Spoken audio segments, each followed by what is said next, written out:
గాయత్రి నగర్ గణేష్ ఉత్సవ కమిటీ ఆధ్వర్యంలో మా ఎస్ఎస్ రుచికళ నికేతన్ నుండి మా తర్వాతి అంశముగా జగద్గురు ఆదిశంకరాచార్య విరచిత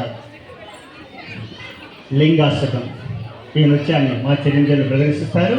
మీ కరత ధ్వనుల ద్వారా వారిని ఆస్వాదిస్తారని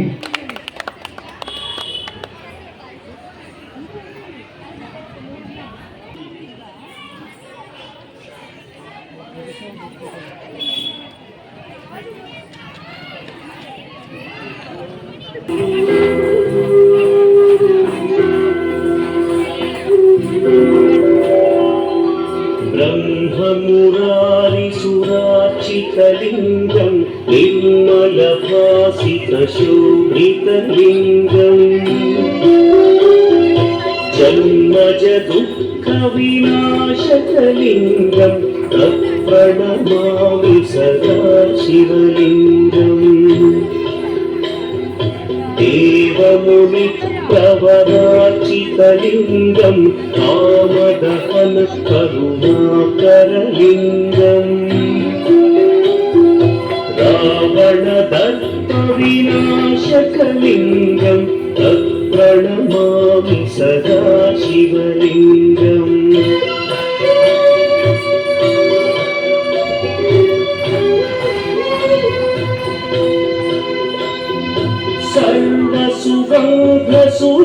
सर्वसुगन्धसुलेपितलिङ्गं बुद्धिविवर्धनकारणलिङ्गं सिद्धसुरासुरवन्दितलिङ्गं तत्प्रणमामि सदा शिवलिङ्गं कनकमहामणिभूषितलिङ्गं मणिपतिवेष्टितशोभितलिङ्गम्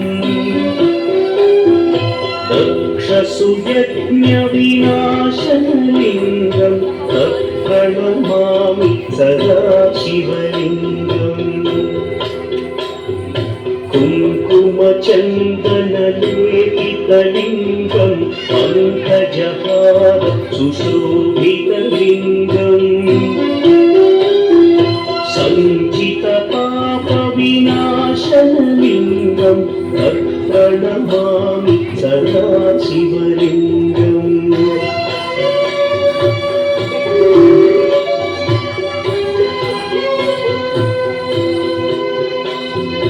देवगणार्चितसेवितलिङ्गं भावैर्भक्तिभिरेव च लिङ्गं दिनकरकोटिप्रभाकरलिङ्गं तत्प्रणमामि सदा शिवलिङ्गम् अष्टदलोपरिवेष्टितलिङ्गं सर्वसमुद्भवकारणलिङ्गम्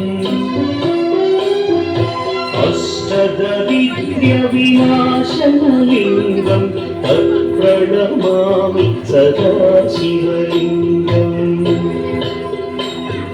सुरगुरुसुरवरपूजितलिङ्गं सुरवनपुष्पसरार्चितलिङ्गम्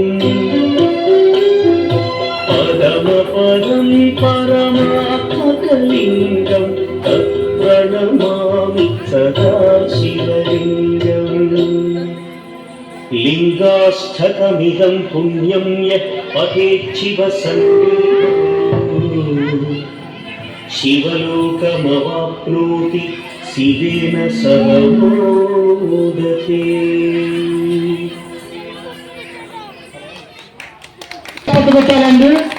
ఇది మహాదేవుడి గీతము. మనం కూర్చొని భక్తితో పాడుకుంటాం. కానీ ఆ యొక్క గీతం